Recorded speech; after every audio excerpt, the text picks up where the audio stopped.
Pour cette journée d'Assemblée générale extraordinaire, je voudrais vous souhaiter les vœux les meilleurs. Je voudrais demander au grand Dieu d'apporter la paix à la Côte d'Ivoire. Je voudrais aussi que nous saluions la mémoire de notre maman nationale, Ala Thérèse, qui nous a quittés. Oui, une femme de valeur. Les femmes sont des femmes de valeur. Demandez à toute la Côte d'Ivoire de penser aux jeunes. Ce petit garçon qui est mort en France, mais qui a décollé ici à Abidjan. L'aéroport international Félix-Houphouët-Boigny est pour nous une référence maintenant en Côte d'Ivoire.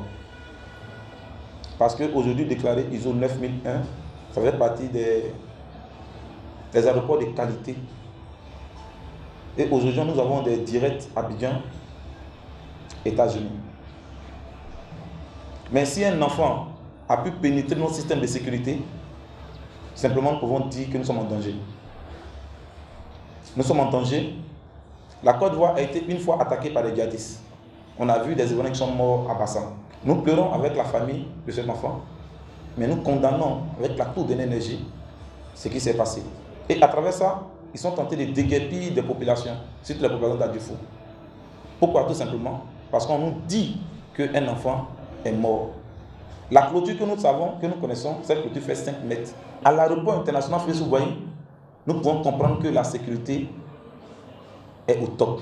Mais si un enfant est entré comme ça et qu'il n'a pas été, aucune vidéo l'a détecté, c'est que nous sommes tous en danger. Je demande au ministre du Transport d'être courageux, soit de démissionner ou de sanctionner tous ceux qui étaient des services là-bas.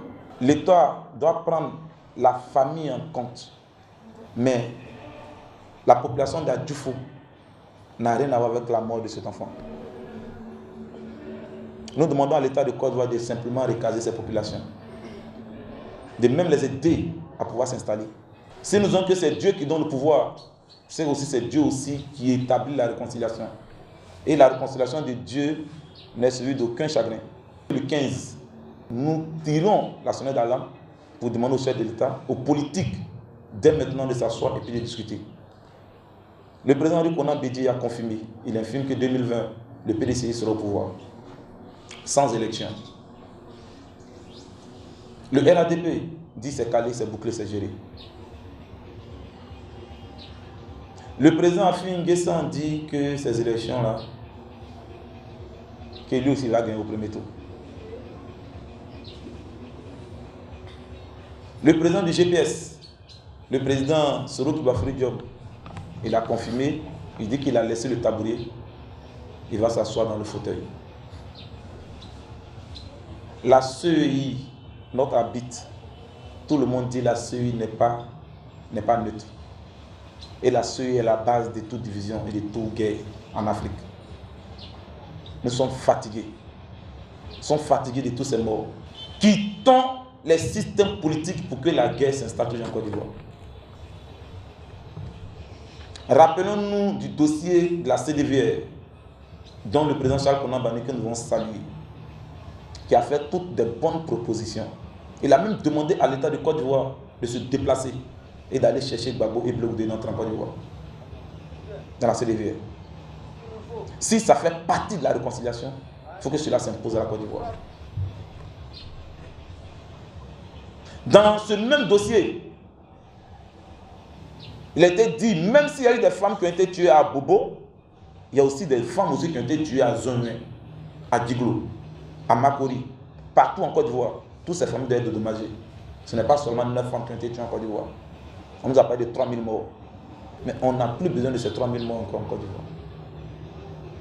Eux-mêmes, en tant que politique, ils ne se font pas confiance. C'est nous, peuple de Côte d'Ivoire, on n'a pas confiance en qui.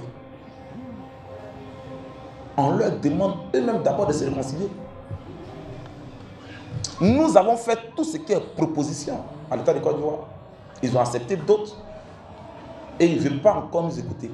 Mais la CEI, la CEI, il faut la changer.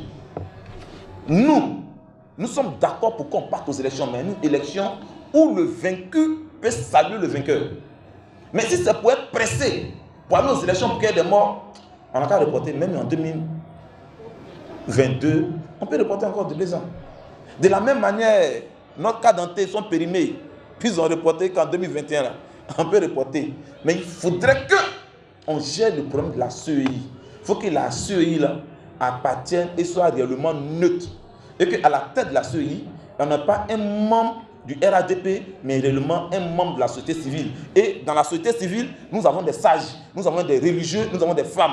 Et nous pouvons proposer une femme à la valeur et à la dimension de l'État de Côte d'Ivoire qui peut sortir même du forum de la société civile africaine pour diriger, pour apporter les vrais résultats à la Côte d'Ivoire. Et c'est de ça qu'il s'agit. Je voudrais que les politiques copient un peu ce que le président du COJEP a dit. Nous sommes en campagne pour la réconciliation. Nous sommes en campagne pour la paix. C'est d'abord ça qui doit incarner les Ivoiriens. Et là où on parlera de paix, là où on parlera de réconciliation, nous serons présents sur le terrain. Je vais demander encore, en tant que forum de la société civile africaine, au chef de l'État de retirer sa plainte contre des Ivoiriens qui sont à l'étranger. Il faut que tout le monde entre. Nous tous, nous recherchons la paix et la réconciliation. Si la Côte d'Ivoire est détruite, je ne sais plus où nous pouvons aller. Je vous envoie en mission. Allez partout. Soyez réellement des acteurs de paix et de réconciliation. Que tout ce qui est âme, tout ce qui est violence cesse maintenant. Et nous appelons encore le chef de l'État à revoir sa position à travers les prisonniers politiques. Je vais parler au président de l'Assemblée nationale. L'Assemblée nationale n'est pas un fan club.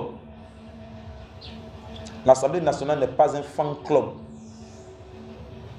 L'Assemblée nationale est là pour protéger le peuple de Côte d'Ivoire. L'Assemblée nationale n'est pas là seulement pour crier d'applaudir l'État de Côte d'Ivoire. L'exécutif fera son travail, les législateurs feront leur travail. Nous, peuple de Côte d'Ivoire, nous sommes là aussi pour faire notre travail. Arrêter un député en Côte d'Ivoire, ce n'est pas nouveau. Sous Oufo-Boigny, on a vu des députés en prison. Sous Henri Konan Bédié, on a aussi vu des députés en prison. Même sous Laurent Gbagbo, on a eu des députés en prison. Mais aucun de ces députés, aucun député n'a été appelé à l'Assemblée nationale ou bien est parti en exil pour que son immunité parlementaire soit retirée. Aucun. Mais moi je le dis, si on a des preuves que ces députés préparaient un coup d'État, mais quand on nous présente réellement ces preuves, nous demandons au président de la République de revoir parce que nous partons à la réconciliation. Nous appelons à la réconciliation. Et je pense que s'ils sont réellement coupables de ce qu'il leur reproché, que la justice fasse son travail. Mais il ne faudrait pas qu'on soit en même juge et puis habite. Ce n'est pas bon pour la Côte d'Ivoire. Nous saluons le chef de l'État. La route appelle le développement. Mais on ne travaille pas. Tout le monde pleure. Aujourd'hui, quand vous regardez les plus grands opérateurs économiques, ce ne sont pas des Ivoiriens. Les chantiers de construction ne sont pas remis aux Ivoiriens. Mais il faut qu'on parle de ça. Et c'est ça qui envoie l'argent à la maison.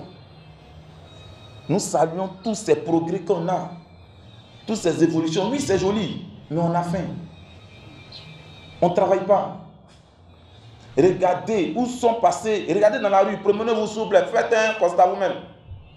Il y a plus de loto en Côte d'Ivoire que les Ivoiriens. Combien d'entreprises?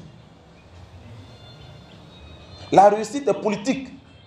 Mais regardez partout. Aucun Ivoirien n'a une entreprise. Il faut favoriser d'abord les Ivoiriens. C'est ce que nous avons fait de l'État. Et c'est ça là qui amène l'argent dans la maison. Et quand la route avance, l'argent à la maison, c'est que nous avançons.